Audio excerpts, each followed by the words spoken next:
கண்டிப்பாக ஒரு பார்த்துக்கிட்டு இருக்கிற இளைஞர்கள்ட்ட என்ன மாதிரியான தாக்கத்தை இது ஏற்படுத்தும்.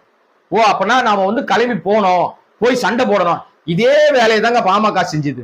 பாமக ராமதாசும் அன்புமணியும் என்ன பண்ணாங்கன்னா, வன்னிய இளைஞர்கள் எல்லாரையும் தூண்டி விட்டு, நீ ரயில் மேல கல்லடிடா, நீ பஸ் மேல கல்லடிடா, நீ அது மேல பண்றா, ரோட மறிடா, அதை பண்ணுடா, இதை பண்ணுடான்னு சொல்லி அத்தனை பேர் மீதும் கிட்டத்தட்ட லட்சக்கணக்கான வன்னிய இளைஞர்கள் மீது, இந்த வட தமிழகத்தில் இருக்கிற பெரும்பாலான இளைஞர்கள் மீது இன்று வரைக்கும் பல வழக்குகள் நிலுவையில் இருக்கு.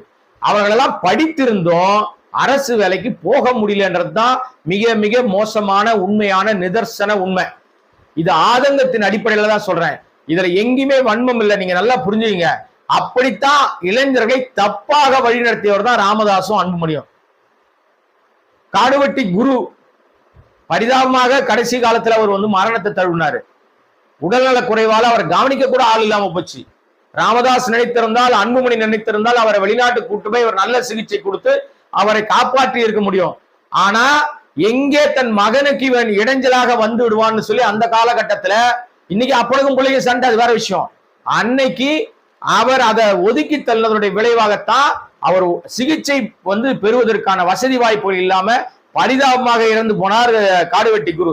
ஆனா அவர் இருந்த காலகட்டத்துல இளைஞர்களை தூண்டி விட்டார் வன்முறைக்கும் கலவரத்துக்கும். மிக மோசமான பேச்சு அவருடைய பேச்சு. சோ அவர் இறந்து போயிட்டார், அதனால இறந்து போனவர் பத்தி பேசுறது வேஸ்ட்.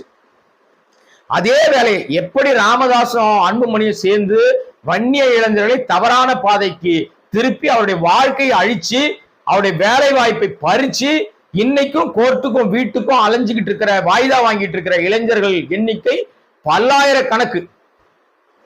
இதை பார்த்து கொண்டிருந்தால் கூட உங்களுக்கு நான் சொல்ற உண்மை புரியும். அதனால அதே வேலையை தான் இன்னைக்கு ஆதவ் செய்ய ஆரம்பித்திருக்கிறார். இளைஞர்களை தூண்டி விடுகிற வேலை.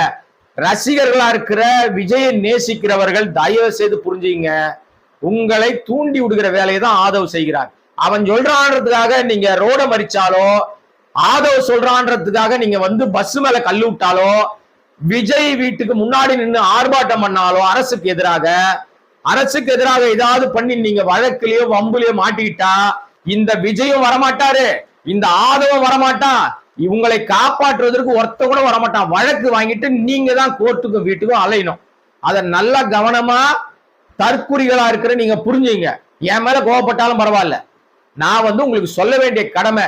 ஏன்னா இப்படி பல சந்தர்ப்பங்கள்ல சொல்வதற்கு ஆள் இல்லாம தான் அந்த வன்னிய இளைஞர்கள் நாசமா போயிட்டாங்க.